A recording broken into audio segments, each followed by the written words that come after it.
नमस्कार दोस्तों, सखी हिंदी कहानियाँ चैनल पर आपका स्वागत है। आज हम आपके लिए लाए हैं कहानी बूढ़ी अम्मा। आज मेरे कॉलेज की छुट्टी थी। मन किया कि थोड़ी देर पार्क में घूम आऊं। हमारी सोसाइटी से थोड़ी दूरी पर एक पार्क था। मैं वहां जाकर बैठ गई। छोटे बच्चे खेल रहे थे। बड़े बुजुर्ग और कुछ जोड़े वहां घूम रहे थे। पता नहीं क्यों मन आज बहुत बेचैन हो रहा था। आज रह रहकर बूढ़ी अम्मा याद आ रही थी। हाँ, बूढ़ी अम्मा।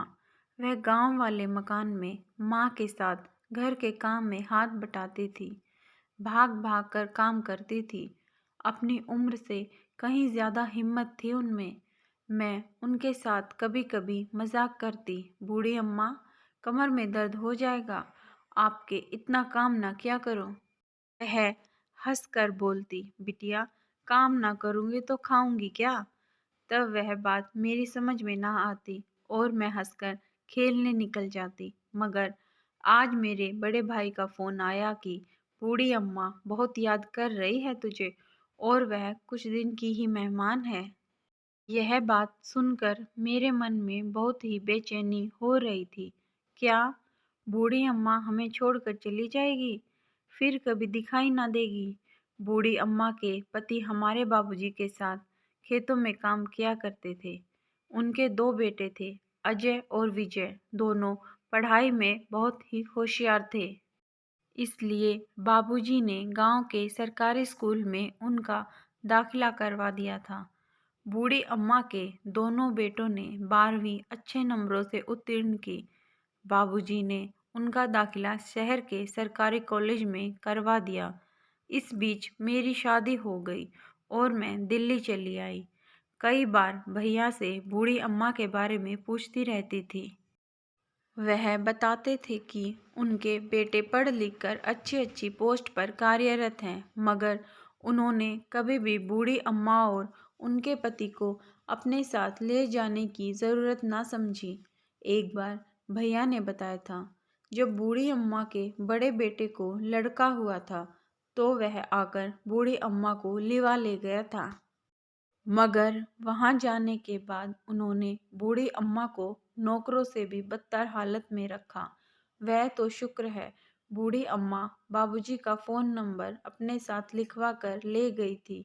उन्होंने वहां से किसी के फ़ोन से बाबूजी के फ़ोन पर बात करके बोला कि मालिक, मुझे यहाँ से वापस बुला लो, नहीं तो मैं यहाँ मर जाऊंगी। बाबूजी और बूढ़ी अम्मा के पति जाकर बूढ़ी अम्मा को लिवा लाए। भैया ने बताया था कि बूढ़ी अम्मा ने आकर जो जो उन्हें बताया, उनकी बातों पर तो उन्हें यकीन भी ना हुआ।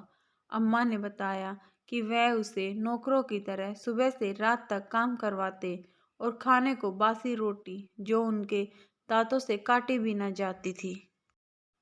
अम्मा ने बताया था एक दिन तो छोटी सी बात पर उनके बेटे ने अम्मा पर हाथ ही उठा दिया होता। उसी दिन अम्मा ने बाबूजी को फ़ोन करवाया था। आज अम्मा के बारे में सोचकर मेरी आंखों में पानी आ जाता है। बूढ़ी अम्मा का कितना मोह था अपने बच्चों में। जब मैं छोटी थी तो बोलती थी, देखना बिटिया, बड़े होकर मेरे बच्चे मेरी कितनी सेवा करेंगे। आज यह सब बातें मेरे मन को इसलिए भी ज़्यादा लग रही हैं क्योंकि शादी के 16 साल बाद भी मुझे बच्चे नहीं हुए। आज मैं यही सोच रही हूँ कि बच्चे अगर ऐसे होते हैं तो मुझे नहीं चाहिए बच्चे। तभी मेरा फ़ोन बजा। फ़ोन भैया का था। उन्होंने कहा, छुटकी, बूढ़ी अम्मा नहीं रही। मेरी आंखों में पानी आ गया और मैंने बस एक ही प्रश्न किया, भैया, क्या उनके बेटे आए? भैया ने कहा नहीं। भैया ने आगे कहा, मैंने फ़ोन किया था मगर उन्होंने कहा हमें टाइम नहीं है, आप ही अंतिम संस्कार कर दीजिए। फिर भैया ने कहा, ठीक है चुटकी, मैं बाद में बात करता हूँ, अपना ख्याल रखना। मैं पार्क से उठकर चलने लगी और सोचने लगी कि मैं अब किसी की बात नहीं सुनूंगी। जो मुझे बोलते हैं, हे भगवान, बेचारी को बच्चे ना हुए। मैं मन ही मन सोच रही थी कि अम्मा ने भी अपने बच्चों से मुक्ति पा ली और इस संसार से भी। दोस्तों, आपको हमारी कहानी कैसी लगी हमें कमेंट के माध्यम से ज़रूर बताएं। अगर कहानी में कोई गलती है तो हमें कमेंट के माध्यम से बताएं और हमारा प्रोत्साहन करें। आपको हमारी कहानी पसंद आई तो हमारे चैनल को सब्सक्राइब करें, लाइक करें और शेयर करें और बेल आइकन दबाना ना भूलें ताकि हमारी कहानियाँ सबसे पहले आप तक पहुँचे। धन्यवाद।